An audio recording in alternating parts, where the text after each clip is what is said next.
Already guys, आज हम comparison करने वाले हैं 3 काफ़ी पॉपुलर ब्लूटूथ स्पीकर्स का। तो पहला है बोटस्टोन 1400, सेकंड है ट्रिबिट स्टॉर्मबॉक्स एंड थर्ड है अल्टीमेट ईयर्स वंडरबूम। तो अगर आप इन तीनों स्पीकर्स की अनबॉक्सिंग एंड डिटेल रिव्यू देखना चाहते हैं तो ऊपर आई बटन में आप चेक कर सकते हैं एंड नीचे डिस्क्रिप्शन में आपको उसका लिंक मिल जाएगा। तो अगर आप एक ब्लूटूथ स्पीकर परचेस करना चाहते हैं 5000 रुपये के अंदर एंड आप इन 3 स्पीकर्स में कंफ्यूज हैं तो आप इस वीडियो के एंड तक देखते रहिएगा। So without wasting any time let's get started. तो सबसे पहले इन तीनों की प्राइसिंग हम देख लेते हैं। तो बोटस्टोन 1400 को आप 4999 रुपीज़ में परचेस कर सकते हैं, ट्रिबिट को आप 5299 रुपीज़ में परचेस कर सकते हैं एंड अल्टीमेट ईयर्स को आप 4999 रुपीज़ में परचेस कर सकते हैं। तो सबसे पहले हम तीनों की design and build quality check कर लेते हैं। तो सबसे पहले हम चेक करेंगे बोटस्टोन 1400 को। तो जैसा आप इसके साइज़ को देख के समझ चुके होंगे, ये काफ़ी हैवी स्पीकर है, 3 kg इसका वेट है। अगर इसकी डिज़ाइन की बात की जाए तो स्पीकर टोटली प्लास्टिक बिल्ड है, जैसा आप देख सकते हैं एंड जो फ्रंट में इसकी स्पीकर ग्रिल है ये मेटल की बनी हुई है। ऊपर हमें कुछ बटन्स मिल जाते हैं, जैसे पावर बटन हो गया, volume up and down button हो गया, प्लेन पॉज क्लिक बटन हो गया एंड एक इक्वलाइजर का बटन भी हमें यहाँ पे मिल जाता है। साथ ही स्पीकर में हमें बैटरी लेवल इंडिकेटर भी मिल जाता है। स्पीकर के पीछे के पार्ट में अगर हम आते हैं तो यहाँ पे हमें आईओ मिल जाता है, टाइप सी पोर्ट हो गया इसको चार्ज करने के लिए, ऑक्स पोर्ट हो गया एंड यूएसबी प्ले का ऑप्शन भी हमें इसमें मिल जाता है। साथ ही स्पीकर में हमें ड्यूल बेस रेडिएटर का सपोर्ट मिल जाता है राइट में एंड लेफ्ट में एंड इसको हम आगे वीडियो में टेस्ट करने वाले हैं। तो हम चेक कर लेते हैं ट्रिबिट स्टॉर्मबॉक्स को। तो स्पीकर काफ़ी पोर्टेबल एंड लाइट वेट है, ओनली 572 ग्राम इसका वेट है। तो स्पीकर भी टोटली प्लास्टिक बिल्ड है, प्लास्टिक के ऊपर रबराइज टाइप का मटेरियल यूज़ किया गया है एंड इसकी जो फ्रंट स्पीकर ग्रिल है फाइबर की बनी हुई है, काफ़ी सॉफ्ट लगती है छूने में। साथ ही स्पीकर भी ड्यूल बेस रेडिएटर के साथ आता है, जैसे आप देख सकते हैं, जिस वजह से इसका बेस काफ़ी इनहैंस हो जाता है एंड इसको भी हम आगे वीडियो में टेस्ट करने वाले हैं। तो स्पीकर के फ्रंट में volume up and down button मिल जाता है एंड मल्टी फंक्शनल की हमें इसमें मिल जाती है एंड स्पीकर के पीछे के पार्ट में अगर हम आते हैं तो यहाँ पे हमें कई बटन्स मिल जाते हैं, जैसे पावर बटन हो गया, ब्लूटूथ बटन हो गया एंड एक्सप्रेस का बटन भी हमें इसमें मिल जाता है। तो अगर आपको ज़्यादा बेस चाहिए तो आप इसको ऑन कर सकते हैं। तो आईओ में हमें ऑक्स पोर्ट मिल जाता है, इसके अलावा माइक्रो यूएसबी पोर्ट मिल जाता है इसको चार्ज करने के लिए। तो अब हम चेक कर लेते हैं अल्टीमेट ईयर्स वंडरबूम को। तो स्पीकर काफ़ी पोर्टेबल एंड लाइट वेट है, ओनली 425 ग्राम इसका वेट है। तो स्पीकर भी टोटली जो है प्लास्टिक बिल्ड है, प्लास्टिक के ऊपर रबराइज टाइप का मटेरियल यूज़ किया गया है। इसके अलावा इसकी जो स्पीकर ग्रिल है ये भी फाइबर की बनी हुई है एंड ये काफ़ी सॉफ्ट लगती है छूने में। स्पीकर के फ्रंट में वॉल्यूम अप एंड डाउन की मिल जाती है। इसके अलावा स्पीकर के ऊपर के पार्ट में अगर हम आते हैं तो यहाँ पे हमें पावर बटन मिल जाता है, एक मल्टी फंक्शनल बटन हमें यहाँ पे मिल जाता है एंड पेयरिंग मोड के लिए एक बटन हमें यहाँ पे मिल जाता है। इसके अलावा स्पीकर के नीचे के पार्ट में अगर हम आते हैं तो यहाँ पे हमें माइक्रो यूएसबी पोर्ट मिल जाता है इसको चार्ज करने के लिए। तो अगर तीनों स्पीकर्स के पावर आउटपुट की बात की जाए तो बोट यहाँ पे 30 वॉट पावर आउटपुट के साथ आता है एंड इसमें हमें 10 वॉट के 2 स्पीकर्स मिल जाते हैं एंड 5 वॉट के हमें इसमें 2 ट्वीटर्स मिल जाते हैं। साथ ही ट्रिबिट यहाँ पे 24 वॉट पावर आउटपुट के साथ आता है एंड इसमें हमें 12 वॉट के 2 स्पीकर्स मिल जाते हैं। साथ ही वंडरबूम यहाँ पे 17 वॉट पावर आउटपुट के साथ आता है एंड इसमें 8.5 एंड 8.5 वॉट के 2 स्पीकर्स मिल जाते हैं। साथ ही ट्रिबिट एंड वंडरबूम में हमें 360 सराउंड साउंड का ऑप्शन मिल जाता है, तो आप इस स्पीकर को किसी भी डायरेक्शन में रखते हैं एक जैसी साउंड ये प्रोड्यूस करता है। साथ ही अगर तीनों की बैटरी कैपेसिटी की बात की जाए तो बोट यहाँ पे 2500 mAh की बैटरी कैपेसिटी के साथ आता है एंड लगभग 5 से 6 घंटे का बैटरी बैकअप हमें इसमें ईजिली मिल जाता है एक सिंगल चार्ज पे, अगर आप 70% वॉल्यूम में म्यूजिक को सुनते हैं। साथ ही ट्रिबिट में हमें 2600 mAh की ड्यूअल बैटरी का सपोर्ट मिल जाता है एंड लगभग आपको इसमें 14 से 15 घंटे का बैटरी बैकअप ईजिली मिल जाएगा एक सिंगल चार्ज पे। साथ ही वंडरबूम में कितने mAh की बैटरी यूज़ की गई है ये कहीं भी मेंशन नहीं है, बट इसमें आपको ईजिली 7 से 8 घंटे का बैटरी बैकअप मिल जाएगा एक सिंगल चार्ज पे।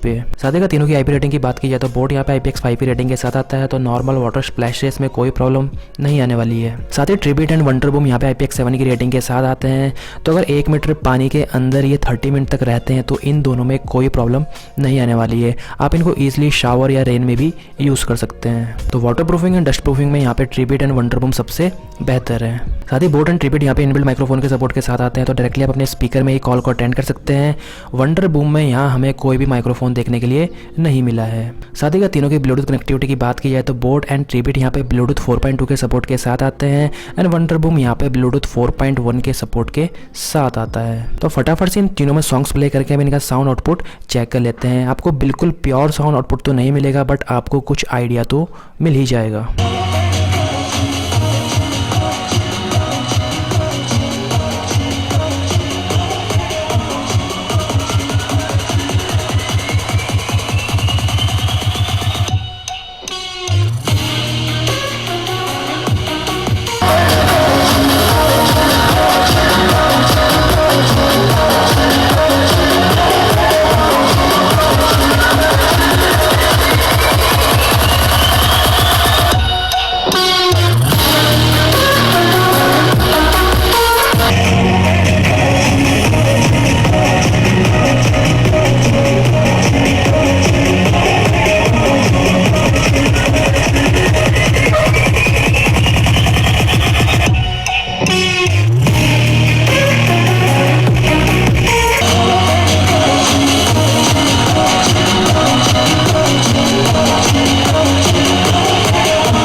तो अब बात कर लेते हैं सबसे इंपॉर्टेंट पार्ट यानी इन तीनों के साउंड आउटपुट की।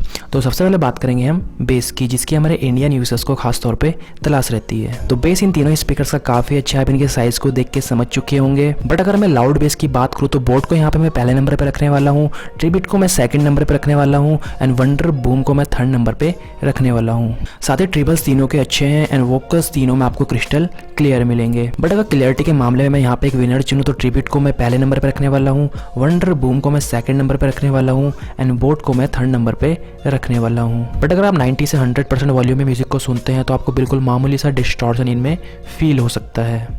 साथ ही अगर तीनों की लाउडनेस की बात की जाए तो बोट को मैं पहले नंबर पे रखने वाला हूँ, ये बहुत ज़्यादा लाउड है, अगर अपने पड़ोसी को डिस्टर्ब करना चाहते हैं तो ये आपके लिए परफेक्ट है। साथ ही ट्रिबिट को मैं सेकंड नंबर पे रखने वाला हूँ एंड वंडर बूम को मैं थर्ड नंबर पे रखने वाला हूँ। तो अब बात आती है कि आपको इनमें से कौन सा स्पीकर परचेज करना चाहिए और क्यों करना चाहिए। तो अगर आप एक compact and lightweight speaker purchase करना चाहते हैं जिसका साउंड आउटपुट काफ़ी क्लियर हो एंड जिसका बेस भी काफ़ी अच्छा हो, साथ ही जिसमें आपको IPX7 की रेटिंग मिले एंड जो ड्रॉप प्रूफ भी हो, तो डेफिनेटली आप यहाँ पे जो है वंडर बूम को कंसीडर कर सकते हैं। साथ ही अगर आपको एक पोर्टेबल स्पीकर चाहिए जिसका बैटरी बैकअप अल्टीमेट हो एंड जिसका बेस भी काफ़ी अच्छा हो, तो डेफिनेटली आप यहाँ पे ट्रिबिट को कंसीडर कर सकते हैं। तो इन सब के अलावा अगर पोर्टेबिलिटी एंड वेट आपके लिए कोई मायने नहीं रखती है, बस आपको साउंड आउटपुट चाहिए, एक ऐसा स्पीकर चाहिए जिसका बेस अल्टीमेट हो एंड जो काफ़ी ज़्यादा लाउड भी हो, तो डेफिनेटली आप यहाँ पे बोट को कंसीडर कर सकते हैं। ये आपको बिल्कुल भी निराश नहीं करने वाला है। एंड यहाँ पे अगर मैं अपना पर्सनल फेवरेट स्पीकर चुनूँ तो यहाँ पे मैं बोट को चुनने वाला हूँ क्योंकि ये स्पीकर मुझे काफ़ी पसंद आया। साथ ही स्पीकर काफ़ी ज़्यादा लाउड भी है एंड इसका बेस भी काफ़ी अच्छा है एंड काफ़ी अच्छे प्राइस पॉइंट पे भी स्पीकर आता है। ऑलराइट गाइस, तो ये था हमारा आज का वीडियो। आशा करता हूँ आपका वीडियो पसंद आया होगा। तो आपने अभी तक हमारे चैनल को सब्सक्राइब नहीं किया तो सब्सक्राइब कर दीजिए, उसके पास एक बेल आइकन होगा उसको भी प्रेस कर दीजिए। उसके बाद इस वीडियो को लाइक कर दीजिए एंड शेयर कर दीजिए। तो आप देख रहे थे WhySoTechie और मैं मिलता हूँ आपसे अपने नेक्स्ट वीडियो में। Till then piece.